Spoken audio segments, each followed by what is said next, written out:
Ça y est, vous l'avez eu, cette augmentation. Le chiffre sur votre compte en banque n'a jamais été aussi haut. Et pourtant, il y a un truc qui cloche. Ce n'est pas vraiment la sensation de progrès qu'on imaginait. C'est ça, le paradoxe étrange de notre vie moderne.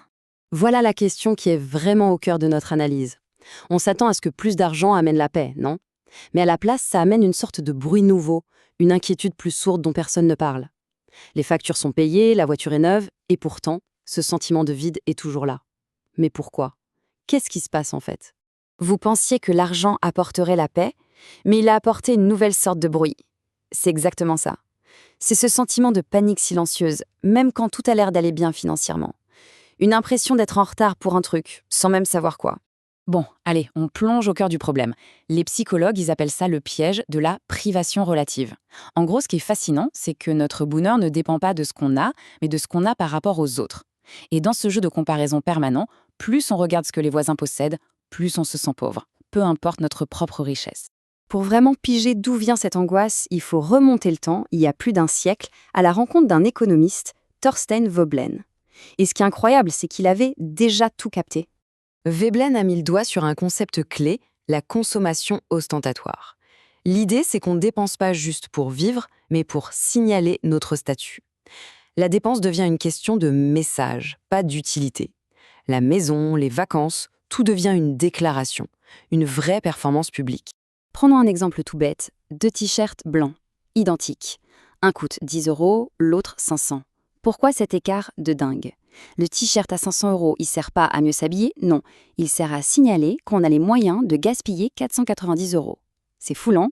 La demande n'existe que parce que le prix est irrationnel. Et c'est là qu'on touche au point crucial. C'est comme un bug dans notre système d'exploitation humain. Pour ces biens de luxe, le prix n'est pas une barrière, c'est le produit. Plus le prix est élevé, plus le désir augmente, parce que ça rend l'objet plus exclusif et le message qu'il envoie plus puissant. Bon, d'accord, mais alors comment ça marche ce piège?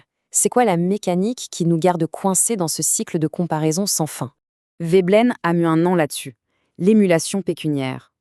Pour faire simple, c'est la tendance naturelle de chaque classe sociale à regarder celle du dessus et à copier ses habitudes de consommation.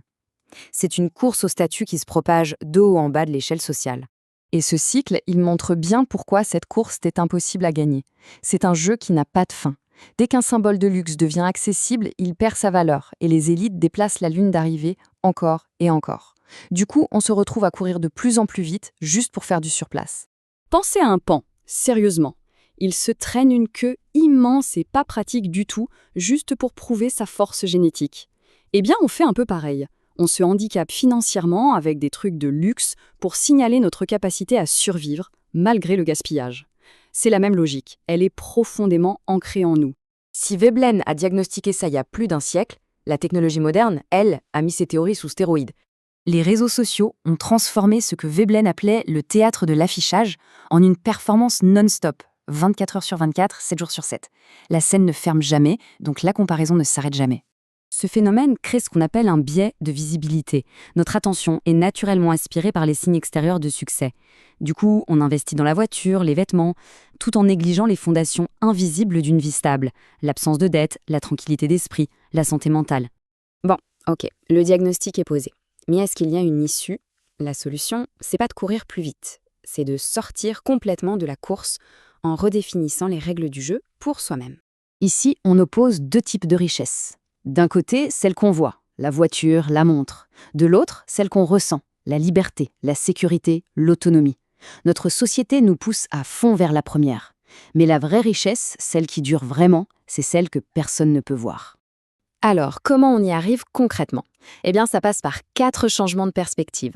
D'abord, on arrête de mesurer juste les revenus et on commence à mesurer son autonomie. Ensuite, on investit dans ce qui ne se voit pas, les compétences, la santé. Troisièmement, on se concentre sur le fait de créer de la valeur à long terme, pas sur la validation immédiate. Et enfin, on choisit de s'entourer de gens qui valorisent la profondeur, pas seulement les apparences. Et c'est peut-être ça la révélation. Le véritable statut, ce n'est pas un objet qu'on peut acheter. C'est la liberté. La liberté de posséder son temps, ses pensées, sa propre direction. C'est la capacité de pouvoir quitter un travail qu'on déteste sans avoir peur. Finalement, la vraie richesse, c'est pas ce qui nous fait paraître puissant. C'est ce qui nous permet de dormir la nuit, de se réveiller en sachant que notre temps nous appartient et que notre valeur ne dépend de l'approbation de personne. La vraie question est donc celle-ci. Dans un monde obsédé par ce qui se voit, aurons-nous le courage de construire une vie qui n'a pas besoin d'être vue pour être profondément ressentie ?